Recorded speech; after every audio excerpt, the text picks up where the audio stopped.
Dope as Shit bringing you guys another cigar yap session. We have Perdomo 20th anniversary edition. This one's sun grown. They have 3 different versions of their 20th anniversary cigar. This one is one of the stronger ones, so I'm going to be sitting on this one for a while and pacing myself with this one.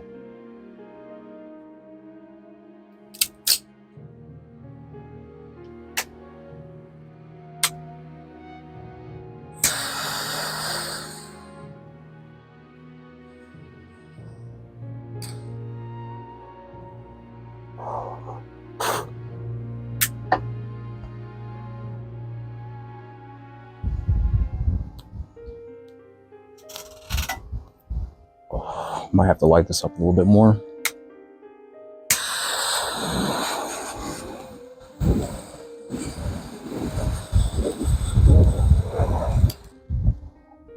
There we go. There we go. That's how we do it. A lot of games coming out. I've said this multiple times in previous videos that Q4 heading into 2026 is going to be huge for gaming. A lot of bangers. So Arc Raiders just recently dropped. I did a video about that earlier today, dropped it today. And I figured, you know what, let me record my cigar yap session at the same time so that I can just have both videos in the tuck, and then I'll drop the cigar yap session whenever.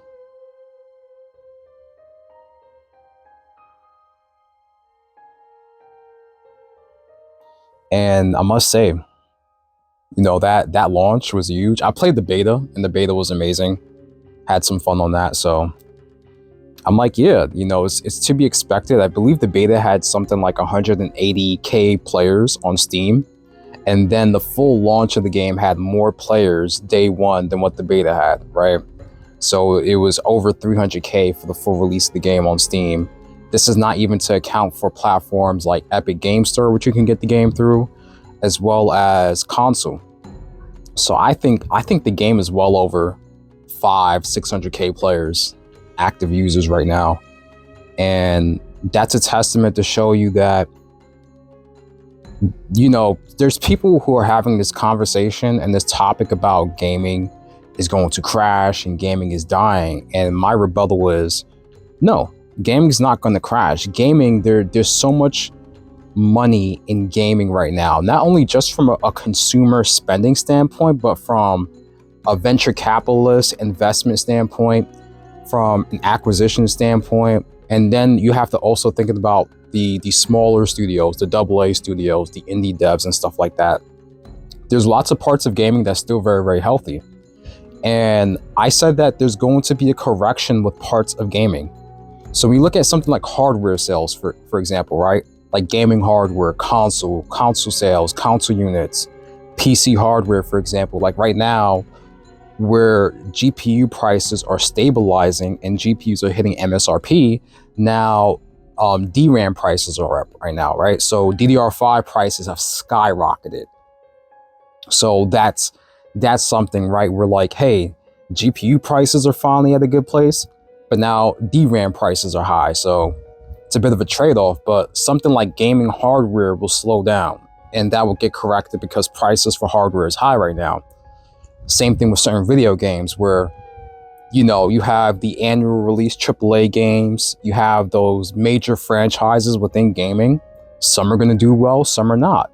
Some franchises are going to get put on the shelf, and some franchises are going to be able to survive this time. But the quality games, right? The cream is always going to rise to the top, but so does the shit. So you're able to discern what's the good games to buy versus the bad games.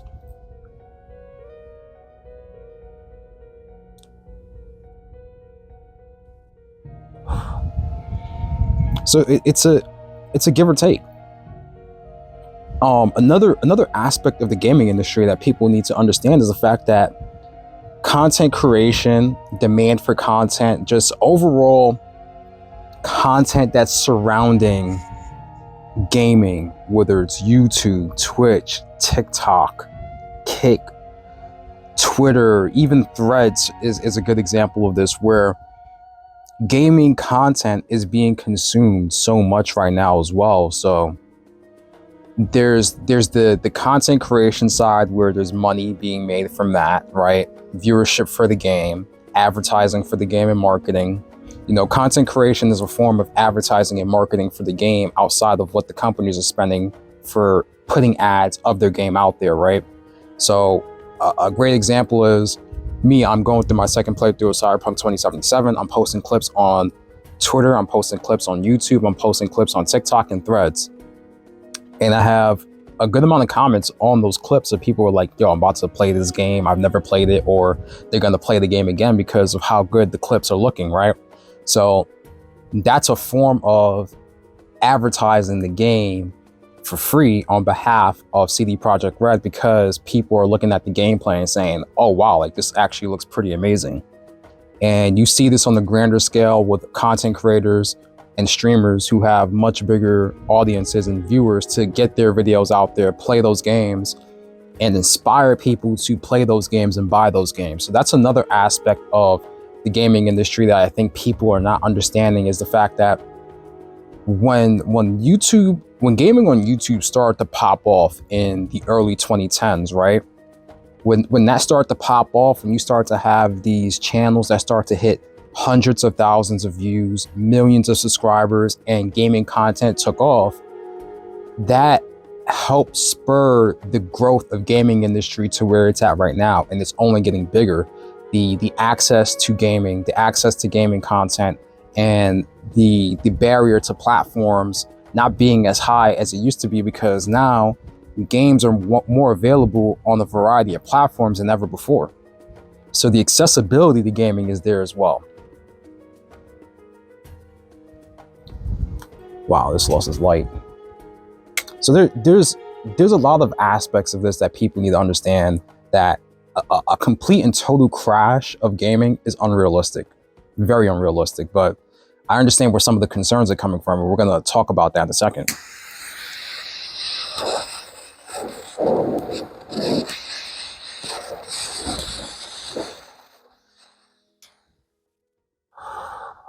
Yep, there we go.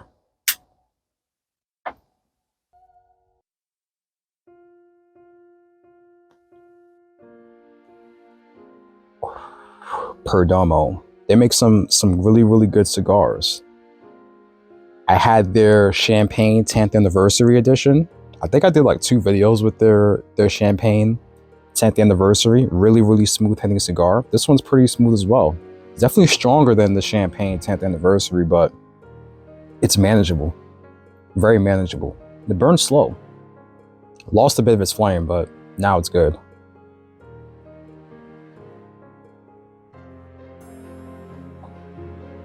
And I just had dinner as well, so makes it easier to handle. Let me check my mic. Still on, great. So some of the concerns. I remember before 9th Gen took off, Sean Layden had an interview with GameIndustryBiz.com, that publication, which is a really, really good publication in regards to gaming news and coverage and some of the articles that they put out. And he talked about his concerns around AAA gaming and the sustainability of the budgets of AAA gaming. And those were very, very valid concerns, because for some AAA games, particularly, I was getting breezy out here. It's windy. Particularly for single player AAA games with these huge multi-million-dollar budgets, right? We're talking about tens of millions, if not hundreds of millions of dollars being put into these projects. The ROI has to be there. You have to sell a lot of copies to be able to get that return on investment back for those games. And for some games and for some IPs, it's sustainable, but not everything, right? And that's why I talk about with the correction coming in gaming, where some games are going to succeed and some games are not. You're going to have some AAA games with these exorbitant budgets, they're not going to be able to succeed, and others that are. So it's really hit or miss. It really depends on the kind of game that you're coming out with. Is it going to be able to appeal to a wide variety of gamers, as well as is it solid? Is it a solid title? Because, you know, you have these games where people throw like a shit ton of money into it, and these projects have been going on for too long, and then it comes out and it's simply not a good product. So there's a lot of factors, there's a lot of variables with it, but like I said, it's some parts of gaming is going to be impacted really, really badly. Some parts are not. And gaming has never been as big as it is now. It's always going to grow. It's going to continue to grow. And I think that for some investors, from an investor standpoint, I think that for some investors, they are very bullish on gaming. Like they're not going to give up on gaming. They're not going to quit on it. Some of the correction that you see happening right now, perfect example of this is Bungie Studios. Like they laid off 50% of their staff since October 2022 until now. And I talked about this before, but you're seeing some studios downsize. So they're reducing headcounts to make sure that they're still profitable. And this isn't just something that's happening in the gaming industry. It's happening all across the economy in the United States right now.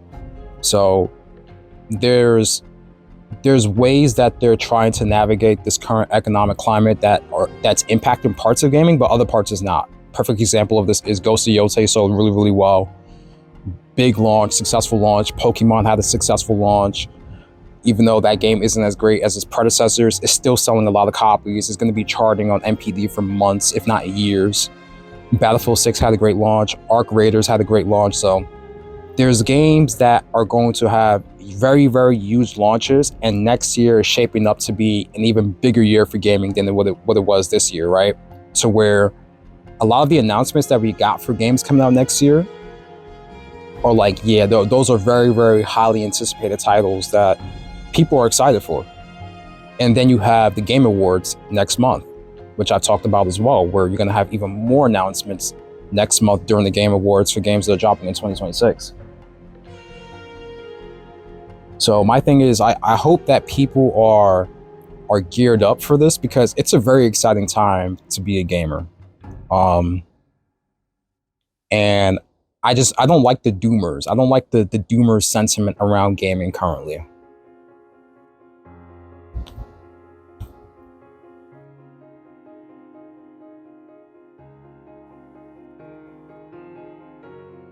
A lot of doomer sentiment. Hold up, let me take a sip of this real quick. For you guys who are watching, this is just apple juice and ice. There's no liquor, no alcohol. I have to make that clarification for a lot of you guys.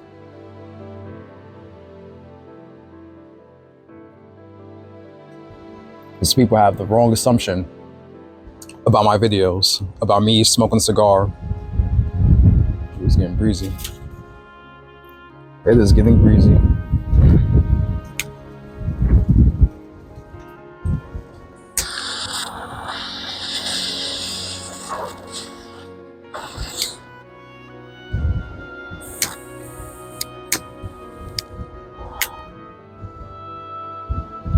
Yeah, some people have the wrong assumption. They think that I'm drinking liquor while recording these videos, and it's like, no, I don't do that.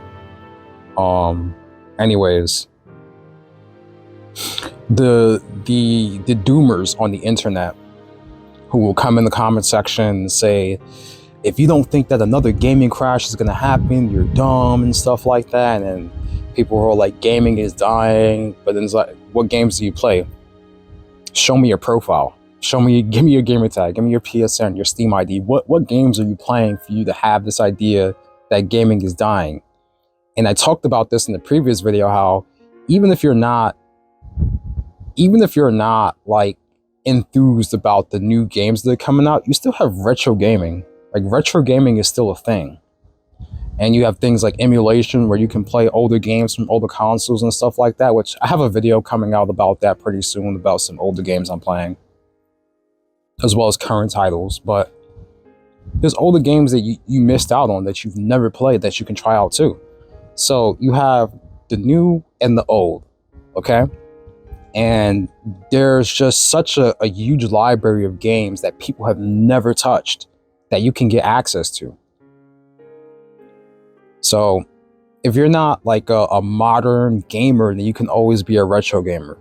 And retro gaming is very, very popular as well on social media, on YouTube and everything. So much so to where they're making retro gaming consoles. Like I seen like this 3DS and Nintendo DS style Android devices that are coming out now that look very, very interesting. And I want to get my hands on those because I'm like, yeah, there's a lot of like 3DS titles that I never played. There's a couple of the Pokemon DS titles I never played before as well, and I want to go back and play those. Like, I can play it on PC, but I'm like, playing it on the actual handheld would be great. On top of the fact that I'll be able to do a review on something like that too. So that's something I'm very, very interested in.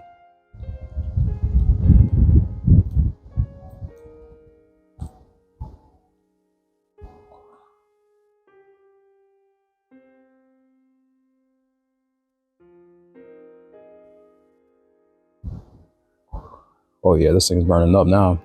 This is good. This is good.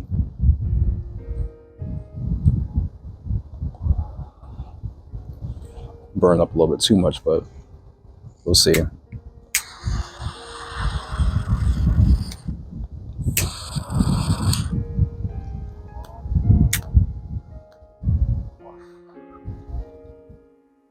But yeah, gaming's fine. Parts of gaming, like I said, are going to undergo a correction, but you're not going to have a complete crash of the industry. There's just too much that is happening within the gaming industry for it to ever crash. You would have to have something, some macroeconomic factor happen that will impact gaming as well. Nothing micro. I'm talking about macro on a bigger scale. We're talking about like, a huge economic crash. Like, people have to be completely broke, no money at all type deal. And the last event that we had like that was COVID. People got furloughed, they were at home, but gaming got even bigger during COVID than ever. So even that, it's up in the air. So we'll see what happens in the future. I'm very, very excited. Like I said, I'm very optimistic about the future of gaming and where it's going. But then you have cases like Xbox. So we'll see. This is pretty much it for the video for me. A little brief cigar yap session for you guys. It's getting a little chilly out here, so I'm gonna finish this up and I'll catch you guys in the next one. Peace. I'm out.